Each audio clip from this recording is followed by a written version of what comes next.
What if I told you that we beat 45 different NES games on this channel in 2021?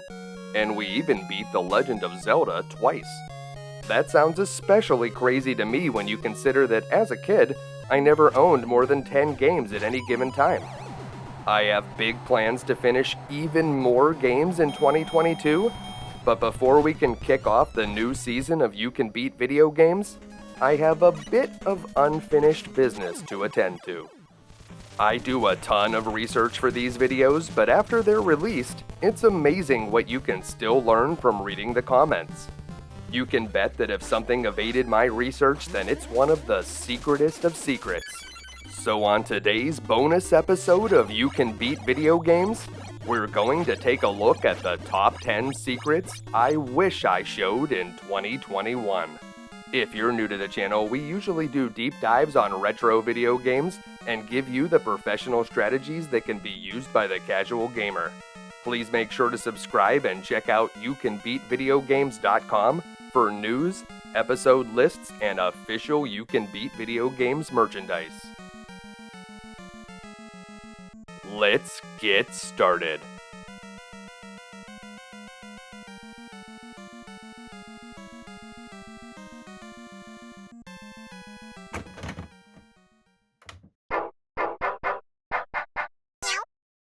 Number 10. Ninja Gaiden. I actually covered 2 Ninja Gaiden games in 2021, and when I covered the sequel, The Dark Sword of Chaos, I showed a code to access a sound test, but I didn't mention that the first game also has a hidden sound test. To do it, on the very first screen where it says Tecmo Presents 1989, hold down, left, select A and B. When you're holding all of that, press start. It seems like the first 2 sounds are silent, so you'll want to skip ahead to song number 3. There are even sound effects from the game, which are fun to play with.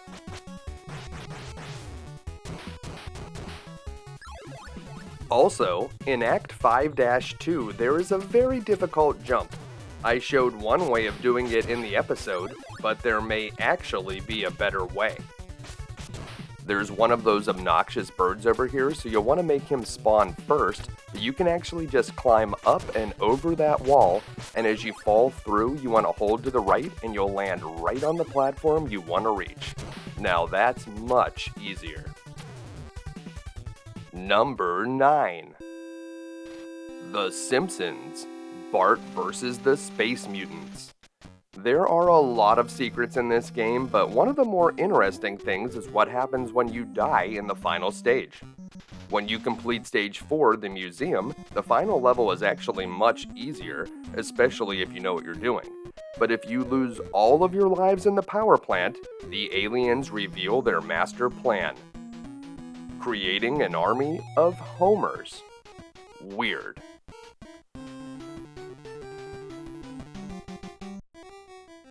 Number 8. A Boy and His Blob, Trouble on Blobalonia.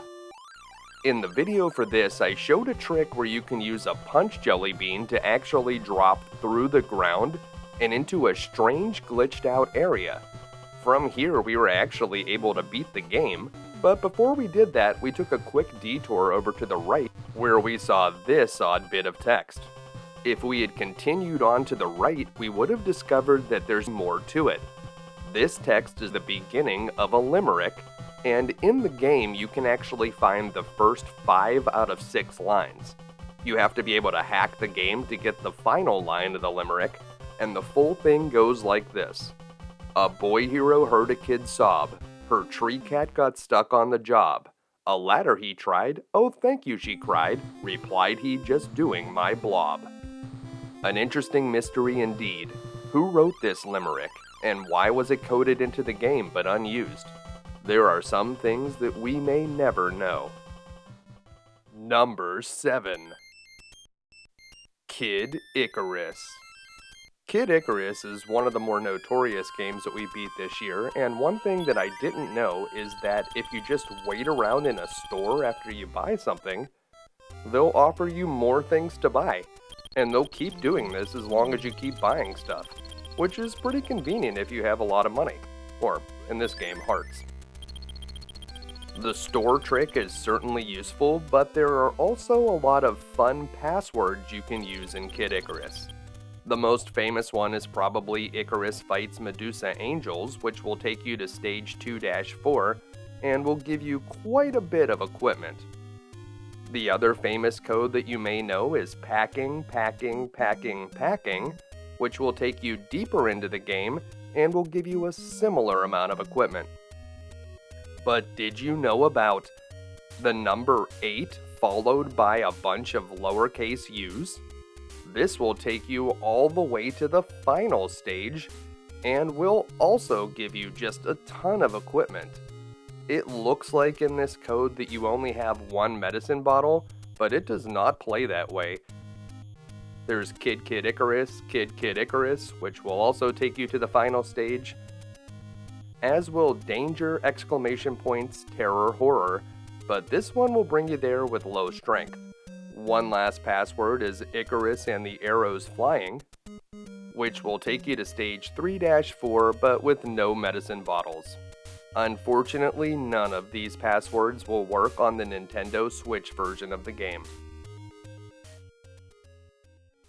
Number 6.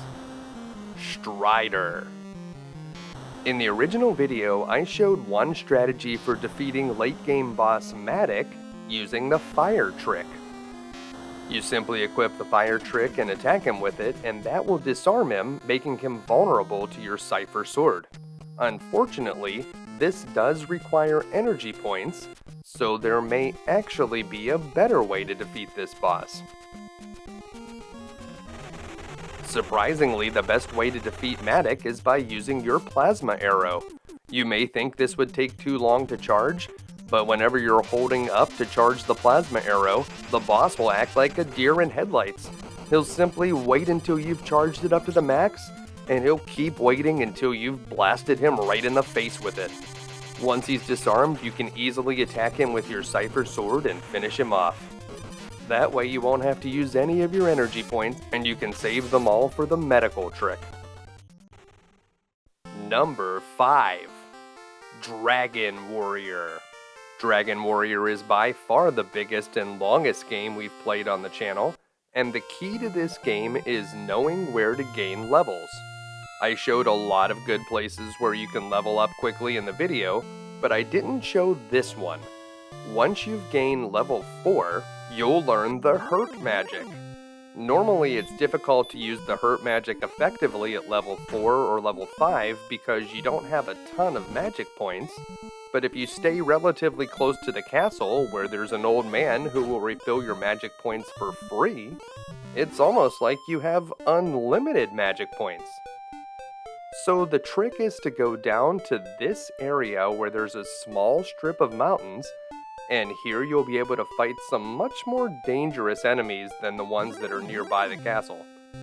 This is a great place to take advantage of your Hurt Magic, and you should be able to dispatch the Scorpions, the Magicians, or the Magidrakes using that spell. You probably don't need to use it to defeat the ghosts.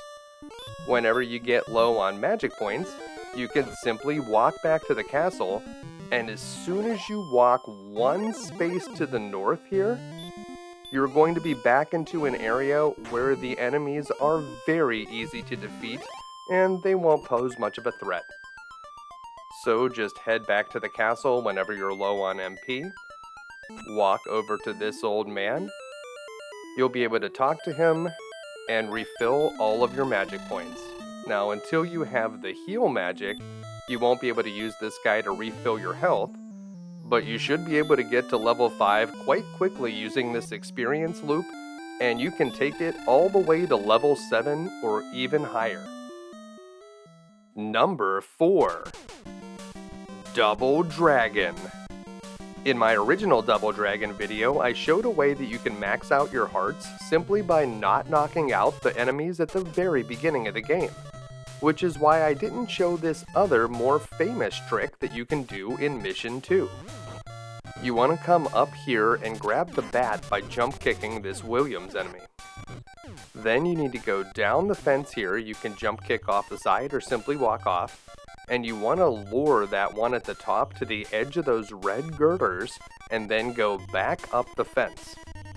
Head all the way back to the left so that those enemies are off the screen, and then walk back to the right. You're going to climb down the fence, and you'll notice that there's an invisible enemy right here that you can just keep hitting for points. You can do any moves you want on this enemy, and you'll notice that attacking it with the bat will get you 25 points each time. You can very quickly max out your hearts here, and you'll be able to use advanced moves for the rest of the game. This will definitely make it a lot easier to defeat those two Abobos at the beginning of Mission 3. Number 3.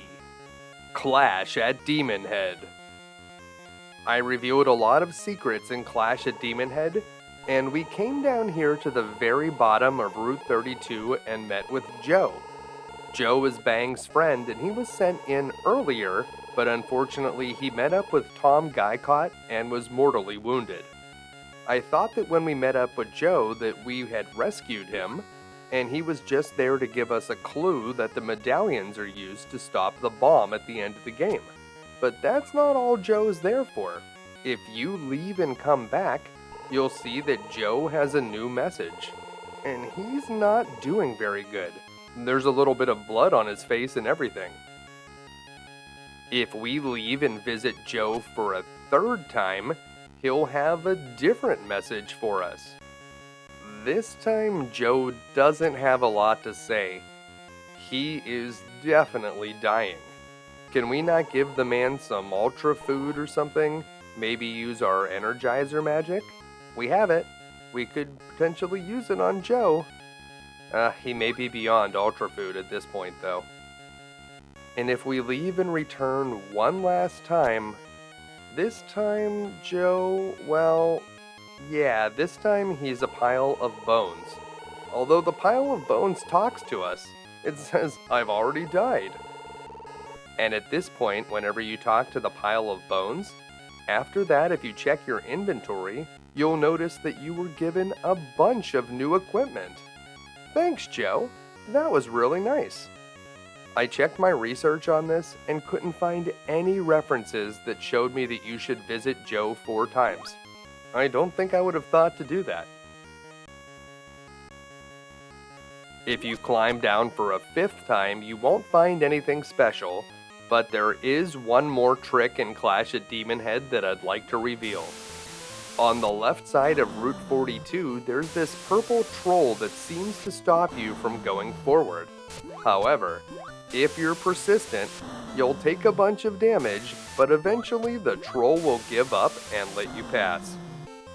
It's easier to climb up the right side of Route 42, but the left side is possible.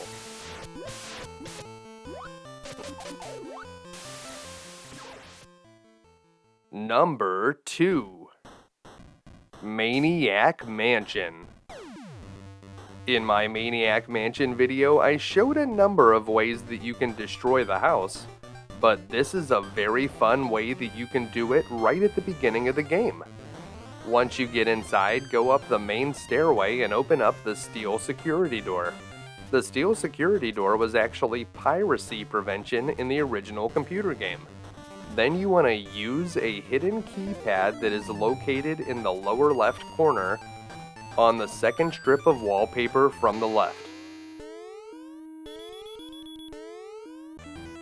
You can input any 4 numbers that you want, it does not matter. What does matter is that you use this keypad 4 times. The 4th time that you use the keypad, you will not be given the numbers to input.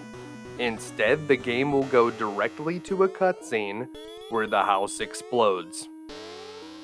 So if you're sick and tired of Maniac Mansion and you just want to watch it all burn, well, this is probably the fastest way to do that.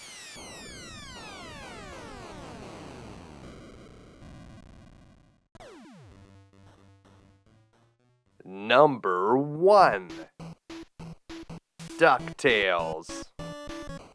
This one really blew me away because I've probably beaten Ducktales well over 100 times.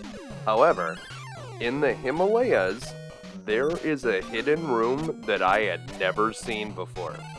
The fastest way to get there is to go down the first shaft. So watch out for this goat. You can avoid him by hiding behind that ledge. And there's going to be another goat here. I'll just pogo right off of him. And we're going to head down this rope and hold left to get off on the first floor. And right here is where we'll access the hidden room. So you jump up into the ceiling and climb up this rope, and there's a hidden one-up on the left. And you need to be careful with your golf swings to hit the ones above you. And that will clear those ice blocks out of the way, and you can head over here to the right, where you'll find an ice cream cone to restore a point of health, and a big red diamond. Nintendo Power Magazine released a book called The Game Atlas, and inside there are maps for Ducktales, and on the map for the Himalayas, this room does not appear. This could quite possibly be one of the secretest rooms on the NES. And that wraps up the 2021 season of You Can Beat Video Games. But there are many, many more games to complete, and that's why we'll be back again next week with another video game you can beat. Thanks for watching.